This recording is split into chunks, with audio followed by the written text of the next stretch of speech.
మన సేఫ్టీ కోసమే. కనుక ఎవరు కూడా ట్రాఫిక్ రూల్స్ని ఫాలో అవటంలో నెగ్లెక్ట్ చేయొద్దు దయచేసి. అసలు ట్రాఫిక్ రూల్స్ చట్టం ఏం చెప్తా ఉంది? మోటార్ వెహికల్ చట్టం అనేటటువంటిది ఒక చట్టం ఉంది మనకి, మోటార్ వెహికల్ యాక్ట్ 2019. ఈ చట్టం ఏం చెప్తుందంటే ప్రాపర్గా సిగ్నల్ ఫాలో అవటం, అంటే మనకి రెడ్ సిగ్నల్ వచ్చినప్పుడు ఆగటం, గ్రీన్ సిగ్నల్ వెళ్ళటం, అలాగే జీబ్రా క్రాసింగ్లని, హెల్మెట్ వేసుకోవటం అని, సీట్ బెల్ట్ పెట్టుకోవటం అని, స్పీడ్ లిమిట్స్ని మెయింటైన్ చేయటం అని, అంబులెన్స్ వస్తే అంబులెన్స్కి వే ఇవ్వటం అని, ఇవన్నీ కూడా it's part of the traffic rules. ఇది మోటార్ వెహికల్ యాక్ట్లో ఇవన్నీ చెప్పబడ్డాయి. వీటిని మనం వైలేట్ చేసేటప్పుడు, వీటిని ఎక్కడైనా మనం ఉల్లంఘిస్తే దానికి పెనాల్టీలు కూడా వేస్తూ ఉంది చట్టం.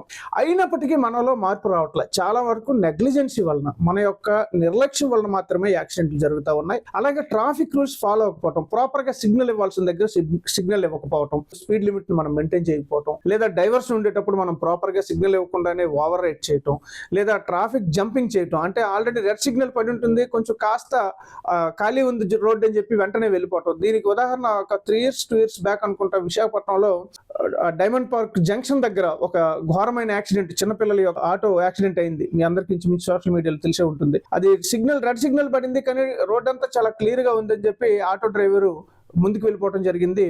బట్ అటు నుంచి వస్తున్నటువంటి ఒక లారీ అటు గ్రీన్ సిగ్నల్ ఉంది కనుక అతను చాలా స్పీడ్గా రావడంతో అది ఢీ కొట్టడం జరిగింది. సో ఇది అటు ఉదాహరణగా చెప్తున్నా. ఇట్లాంటివి అనేక యాక్సిడెంట్స్ ఉన్నాయి. ఇందులో ప్రధానంగా మన నెగ్లిజెన్సీ. మెయిన్ రీజన్ ఏంటంటే మనం ప్రాపర్గా సిగ్నల్స్ ఫాలో అవ్వకపోవటం, నెగ్లెక్ట్ చేయటం.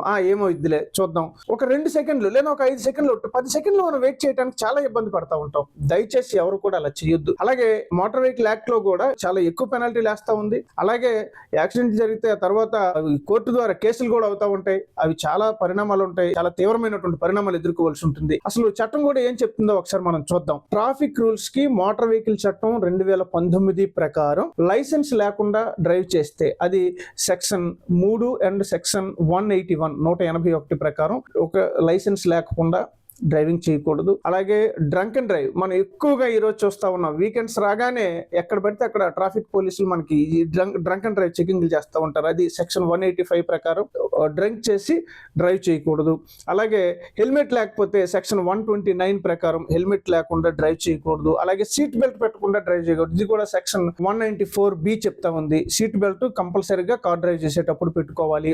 ఓవర్ స్పీడ్ అంటే స్పీడ్ లిమిట్ ని క్రాస్ చేయటం లేదా ఎక్కువ స్పీడ్ గా వెళ్ళటం, ఇది మనకి సెక్షన్ 183 చెప్తా ఉంది. అలాగే మొబైల్ ఫోన్ యూజింగ్, ఇది ఒకటి చాలా చాలా దారుణం. ఏంటంటే చాలా వరకు మనం ఇంత ఎమర్జెన్సీ మనం వెళ్ళాలి, ఆ డ్రైవింగ్ లో కూడా మనం మొబైల్ వాడుతూ వెళ్తూ ఉంటాం. ఇది చాలా దారుణం అండి. ఎందుకంటే మన నెగ్లిజెన్సీనే మన ప్రాణాలను తీసే పరిస్థితి ఉంది. ట్రాఫిక్ రూల్స్ ప్రాపర్ గా ఫాలో అవ్వకపోవడం వల్లనే యాక్సిడెంట్స్ ఎక్కువ జరుగుతున్నాయి. సర్వే కూడా అదే చెప్తా ఉంది. సో అలాగే మనం ఏదైతే మొబైల్ యూజింగ్ ఉందో section 184 of the motor vehicle act చెప్తా ఉంది, మొబైల్ వాడుతూ మొబైల్ మాట్లాడుతూ డ్రైవింగ్ చేయకూడదు. ఇంకా ఇన్సూరెన్స్ కూడా ప్రాపర్ గా బళ్ళకు మెయింటైన్ చేయాలండి. దురదృష్టవశాత్తు ఏదైనా జరిగితే ఏ సమస్య లేకుండా ఉండటం కోసం, మనం ఎక్కువ రిస్క్ నుంచి బయటపడటం కోసం ఇన్సూరెన్స్ కూడా చాలా అవసరం. అది కూడా చట్టంలో చెప్పబడింది. Section 146 and 196 of motor vehicle act కంపల్సరీగా వెహికల్ ఇన్సూరెన్స్ కలిగి ఉండాలి. అలాగే దాంతో పాటు అంబులెన్స్ కి వే ఇవ్వటం, ఇది నిజంగా ఒక చాలా ఇంపార్టెంట్ మ్యాటర్ అండి. ట్రాఫిక్ బాగా ఉన్న సందర్భంలో అందరికీ ఎమర్జెన్సీ ఉంటుంది. ఎవరు కూడా వాళ్ళ డెస్టినేషన్ కి వాళ్ళు వెళ్ళడానికి ముందుగా వెళ్ళాలని కోరుకోవడం తప్పలేదు. కానీ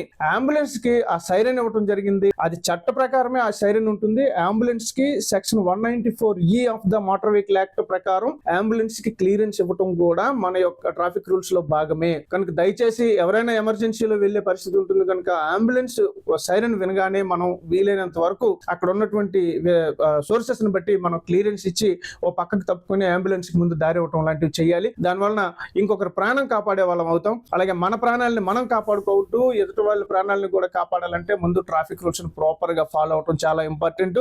సో ట్రాఫిక్ నియమాలను ప్రాపర్ గా పాటిద్దాం. మనం ప్రాణాలతో ఉండి ఇతరులను కూడా ప్రాణాలతో ఉండేలా చేద్దాం. మరో అంశంతో మళ్ళీ కలుద్దాం. Thank you very much. జై హింద్.